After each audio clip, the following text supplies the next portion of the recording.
کہ تقدیر کے جو عام عقیدے میں ہم تقدیر کہتے ہیں اس کے دو پہلو ہیں۔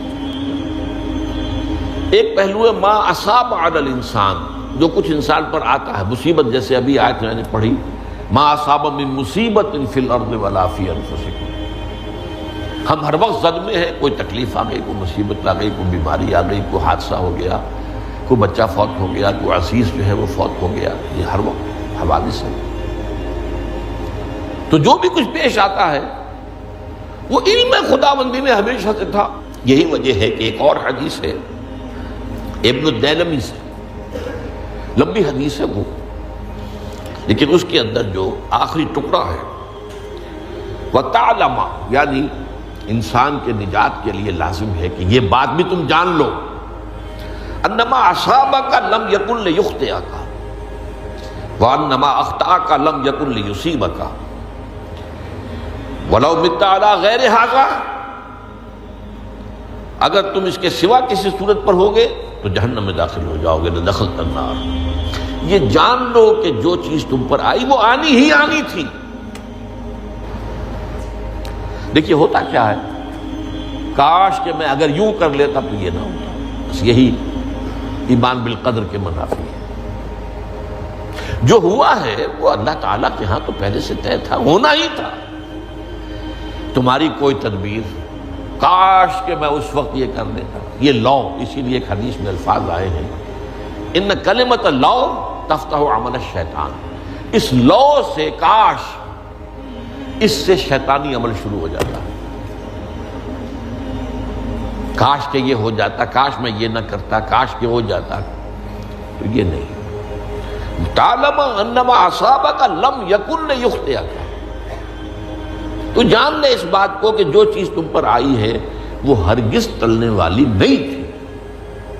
کوئی تدبیر تم کر لیتے، کوئی کسی وقت کوئی ہیلا کر لیتے، کوئی تم قدم اٹھا لیتے، کچھ بھی کر لیتے، وہ تو آنی ہی آنی تھی۔ وما انما اخطاک، جو چیز تم سے چھوٹ گئی، رہ گئی، نہیں ملی۔ ایک ویکنسی ایڈورٹائز ہوئی تھی، آپ نے بھی درخواست دی تھی، آپ کو نہیں ملی، اب آپ ہو کاش کہ میں نے فلاں سے سفارش کرا لی ہوتی، بس گئے۔ تو جو چیز چھوٹ گئی وہ چھوٹ جانی ہی تھی، اس میں قطعاً جو ہے کوئی شکل، کوئی تدبیر، کوئی سفارش، کسی طرح کا کوئی بھی ہیلا، کوئی جو ہے اس میں کارگر نہیں ہو سکتا تھا۔ لم یکن لیصیبک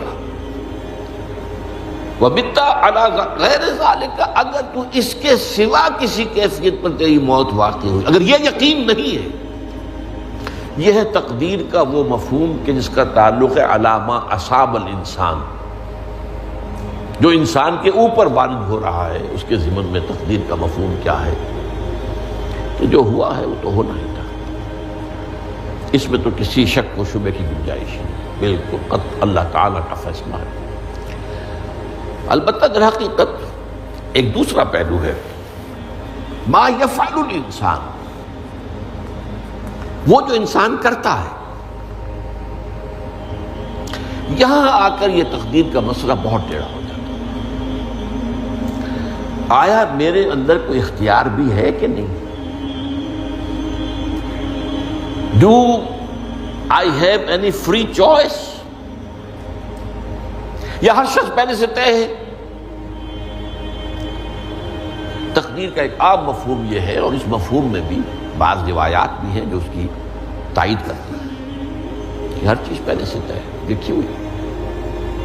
اور یہ جو حدیث ہم نے ابھی پڑھی ہے یہ گویا کہ اس کی ایک مثال ہے کہ وہ جو لکھ دیا گیا تھا، فرشتے نے لکھ دیا تھا، رحم مادر میں لکھ دیا تھا، شقی او سعید،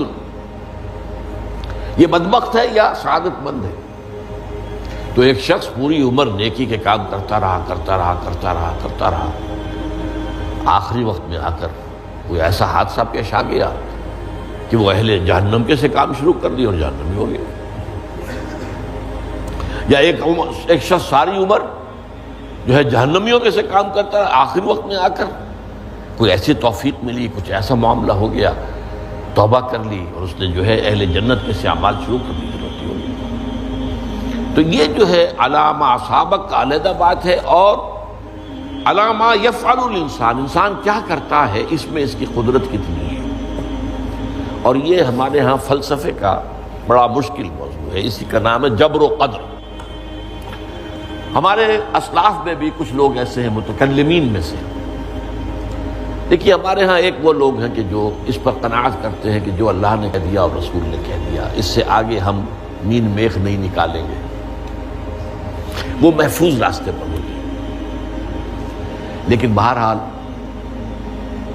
انسان کو اللہ نے ایک عقل بھی دی ہے، اور یہ عقل سوالات اٹھاتی ہے، اور جو زیادہ ذہین انسان ہوتے ہیں ان کے اندر ان کی یہ مصیبت زیادہ ہوتی ہے، لہٰذا وہ تو سوچتے ہیں، کچھ نہ کچھ غور و فکر کرتے ہیں، بات سمجھنے کی کوشش کرتے ہیں۔ اس میں اب ہمارے ہاں دو طبقے ہو گئے، جبریہ قدریہ۔ ایک نقطہ نظر یہ ہے کہ انسان مجبور محض، کوئی اختیار نہیں،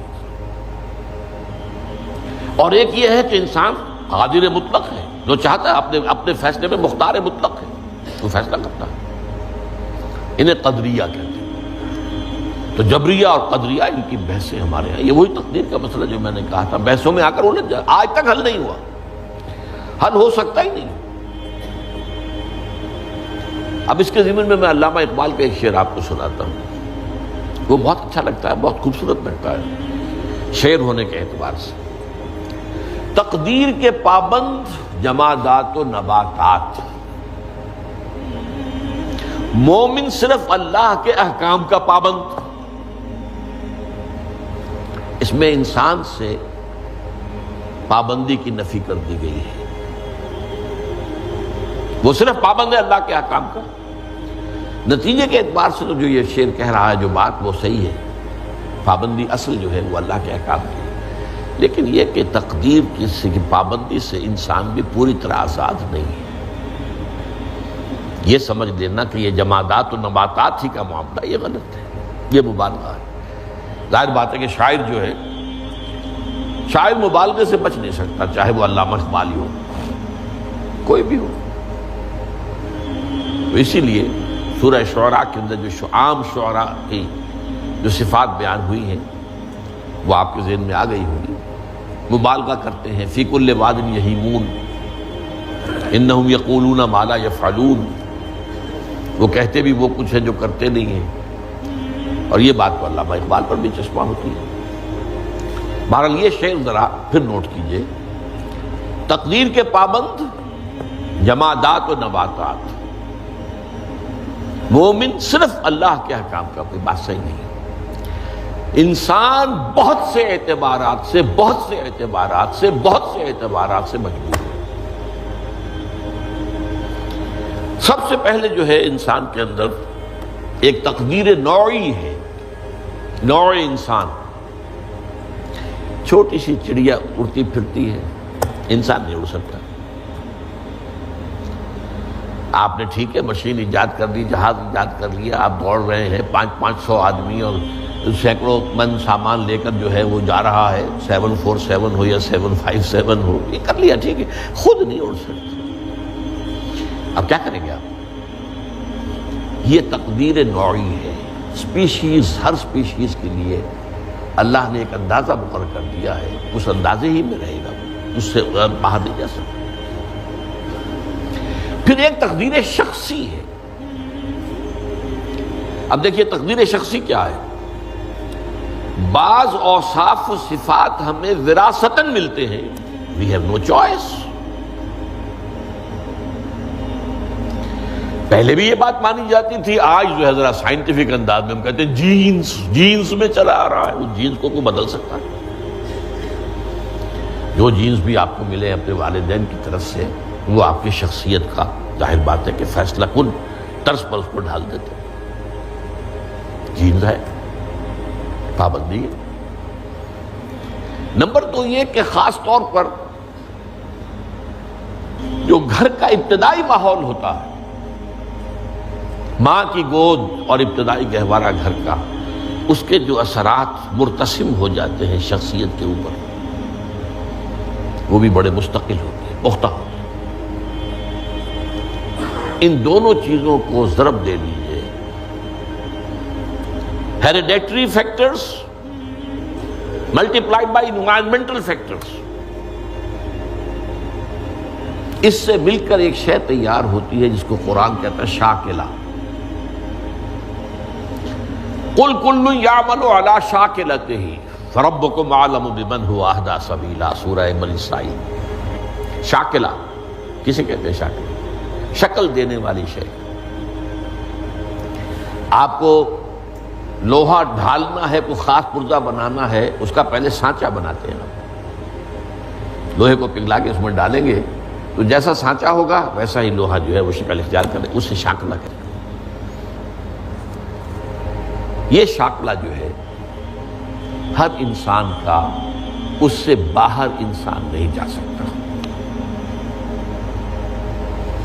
اس کے اندر سٹرگل ہوگی، اس کے اندر اس کی جد و جہد ہوگی.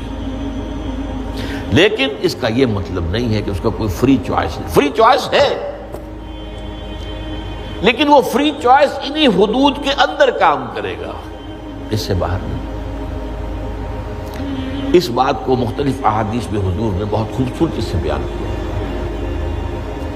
ایک حدیث بڑی اہم ہے، بڑی اہم ہے. الناس کالمعادن،